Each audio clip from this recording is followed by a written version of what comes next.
Oke, halo semuanya. Saat ini kita akan bahas tentang soal larutan penyangga ya.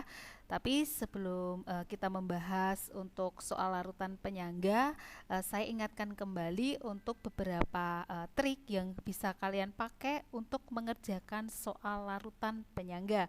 Mari kita simak sama-sama dulu ya. Nah, untuk trik mengerjakan soal larutan penyangga, kalian harus mengingat ini. Ada dua ciri ini ya. Jadi ada larutan penyangga asam. Di sini saya singkat sebagai LPA ya. Jadi kalau larutan penyangga asam itu nanti harus ada sisa asam lemahnya dan garamnya.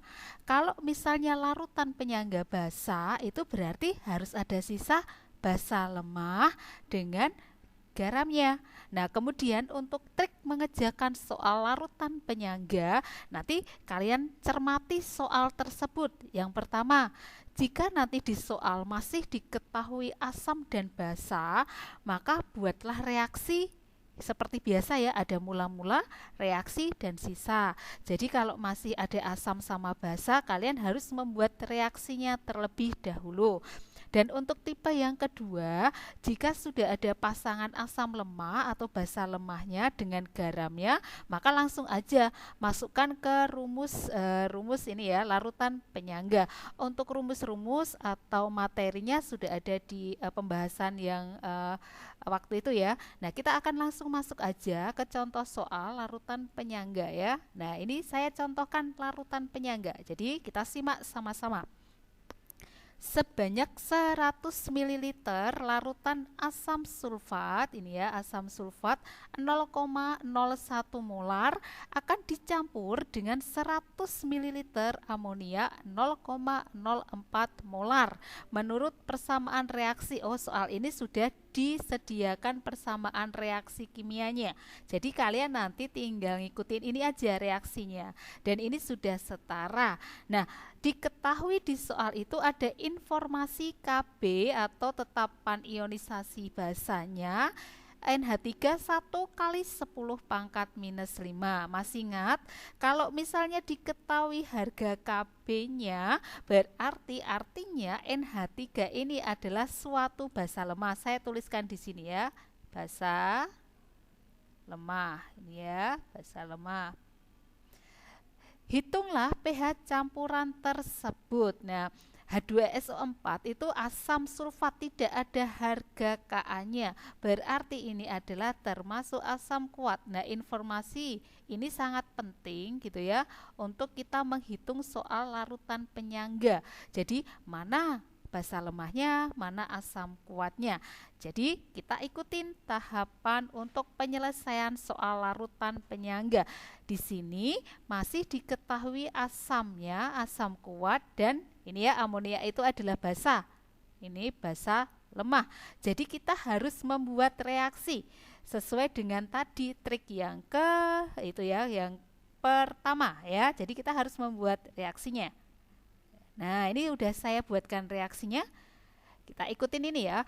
Jadi tadi triknya adalah kalian membuat persamaan reaksi. Kebetulan di soalnya sudah dituliskan persamaan reaksinya ya.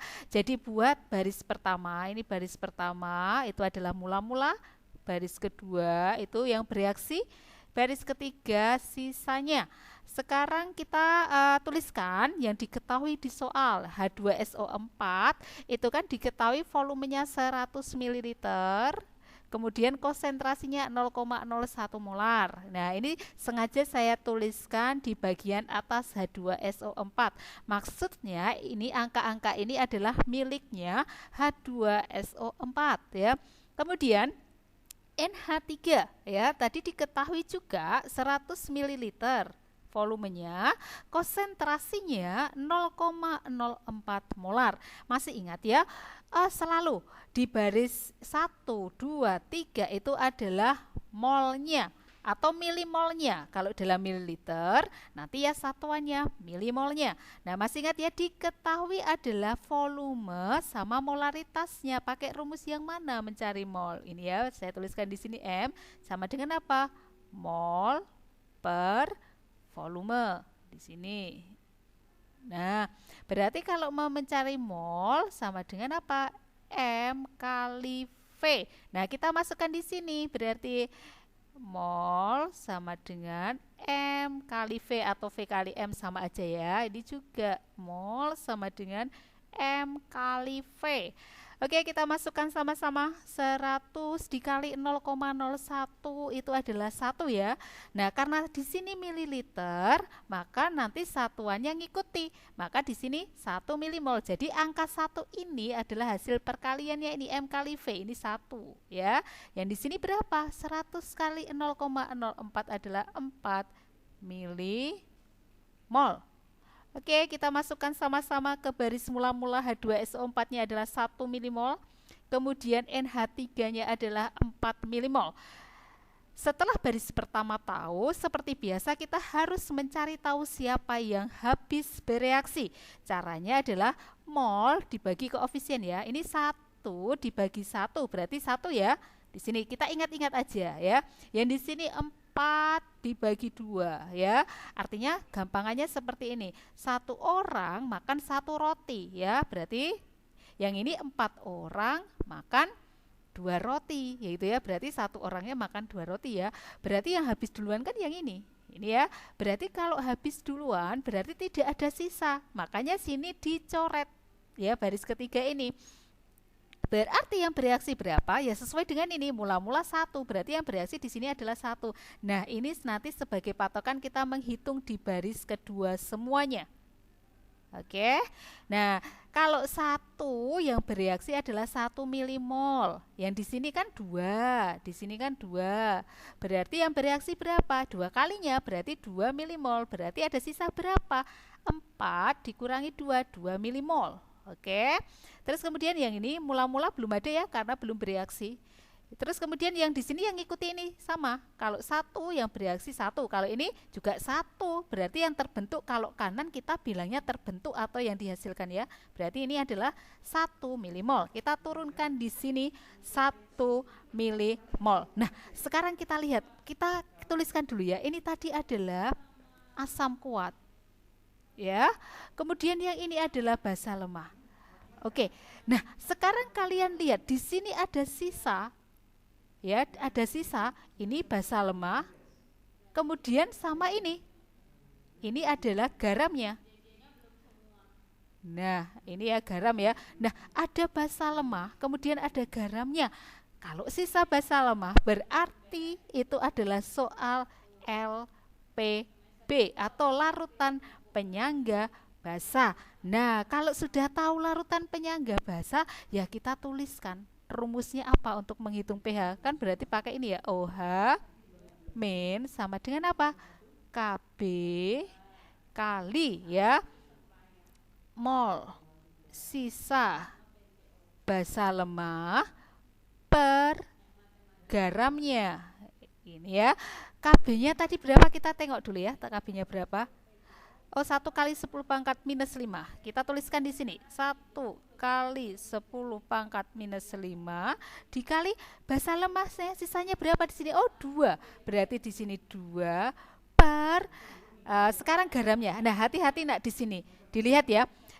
Garamnya itu kan berarti NH4 2 kali SO4. Nah, kalian lihat ini garamnya ada 2 di sini ya. Jadi ini saya tuliskan dulu. NH4 2 kali SO4. Nah, yang kita butuhkan kita pecah dulu ya di sini ya. Itu NH4 plus ya. NH4-nya ada 2, di sini 2. Di sini SO4 2 min. Nah, yang kita butuhkan adalah kembaran dari NH3 itu adalah ini. NH4 plus konjugasinya kan ini. Bahasanya itu kembarannya aja. Jadi, ini 1 milimol itu untuk 1. Karena yang kita butuhkan adalah NH4 plusnya, maka di sini harus dikali apa? Ini si koefisiennya 2. Berarti adalah 2 dikali 1. Jadi sama dengan 2 milimol. Nah, ini nanti akan kita bawa ke rumus dari garamnya. Berarti di sini adalah 2. Oke, kita hitung, kita coret ya. Jadi ini habis ya, berarti 1 kali 10 pangkat minus 5. Oke, berarti ke sini ya nak ya, semoga bisa terlihat. Jadi POH itu adalah min log OH min. Itu ya, sama dengan min log 1 kali 10 pangkat minus 5. Berarti pOH-nya turunkan ya, min ketemu min 5 ya. Log 1 itu adalah 0, jadi tidak usah Ibu tulis. Berarti ini pOH-nya 5. Berarti kalau gitu pH itu sama dengan 14 min pOH. Sama dengan 14 kurangi pOH-nya 5. Jadi sama dengan 9. Oh, berarti benar ini soal ini adalah larutan penyangga basa karena pH-nya adalah di atas 7. Jadi ketika menemui soal larutan penyangga basa yang masih diketahui asam sama basanya, maka ikutilah untuk langkah-langkah sebagai berikut. Ini adalah contoh soal larutan penyangga basa. Terima kasih.